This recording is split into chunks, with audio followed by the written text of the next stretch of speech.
Food Program estimates the number of people in Latin America experiencing severe food insecurity could more than quadruple in 2020.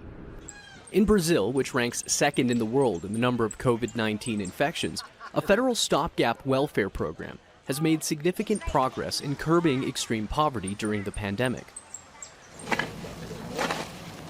But experts warn such measures have only temporary benefits, and Latin American countries need to step up efforts to prevent more people from going into poverty. The COVID pandemic has just been devastating in Latin America. I mean, we were already dealing with economic deterioration and many different issues, but COVID has come on top of it. Just in the areas where WFP in this region alone, we've seen a substantial increase in over 11 million people that are marching toward the brink of starvation. So it's devastating, and it's why we must act. And we must act now so that we can bring some hope to people. Otherwise, you'll have political destabilization, mass migration, economic deterioration, supply chain disruption, and many people will starve in addition to COVID itself. The World Food Program says many of those who will go hungry are workers from Latin America's informal sector. In Mexico, where COVID-19 cases have surpassed 400,000, informal sector employees make up roughly half the nation's workforce. Esto implica que muchos mexicanos van a cruzar. This implies that many Mexicans will cross the poverty line. Those who previously managed to cross into the spectrum of the middle classes will return to poverty. And these are not small numbers. The National Institute that measures poverty calculates this will amount to 10 million Mexicans. Countries across Latin America are struggling to strike a balance between public health and the health of their economies. But with the loosening of restrictions and the reopening of businesses comes more contagion and calls for renewed lockdowns. After surpassing 9,000 confirmed deaths on Wednesday, Colombia became the latest country to announce an extension to their containment measures. Y con los expertos hemos tomado la siguiente decisión. Preventative mandatory isolation as a general criteria is to be extended until August 30th. Latin America is now the region of the world with the highest number of infections, with more than 4.5 million confirmed cases since the start of the COVID-19 pandemic. Manuel Rapalo, Al Jazeera.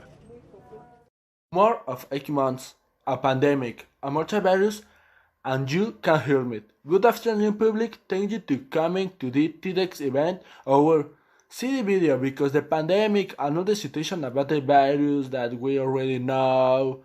And I do not have to talk because the theme of today is zero hunger. I am sure that minimum every week you see a child or a mom with their sons asking for food or money to buy whatever to eat, and that's something normal here to see where. On my case or my life, I do not know if before, but since 2003 there is people that do not have to eat every day, and sometimes you help, sometimes you don't help, but it's normal for us to see that. Well, that is a message that is common, don't forget it, because it's very important on the talk. When I was younger, I saw those kids on the streets of the middle town or near a traffic light, and on my mind of a kid never thought that these people are having a big problem, that is not have nothing to eat on the day. And now that I had to prepare my speech, I start to think that this only happened on some country. I noticed that this happens on some countries, more common on America and Africa. And I really don't know if in Asia, but what happens this apart the theme of the poverty, and I found a law in Germany that you cannot be asking for money. That is because government as a citizen gives you a job and you have to work obligatory and earn some money because this is a help from the government, and that was illegal to ask for money because you already have a help. And also some foundations or teams ask for some from support, and this is another situation to continue on the main topic. Also the people with problem to reach food on Europe is about 3.5 million. Yes, I know that I said on the beginning that they are lows and it's not common that situation, but only on Latin America the number is 42.5 million. It's almost 6 times bigger than the other number, and also more people are in health problems than population of countries as Canada, Argentina, and Poland. So with perspective and number, obviously it's a problem that we have to care on. Leaving the political problems or how countries combine this or how is the countries like the problem, I am certain that the geographic location help to increase or decrease. Imagine this problem. Imagine you're living in Sonora with high temperatures, almost a desert, and genetics do not give you animals to eat or fruits and vegetables. You have to take care of them to eat and use it. Now imagine that you are as place as Veracruz, Chiapas, Campeche.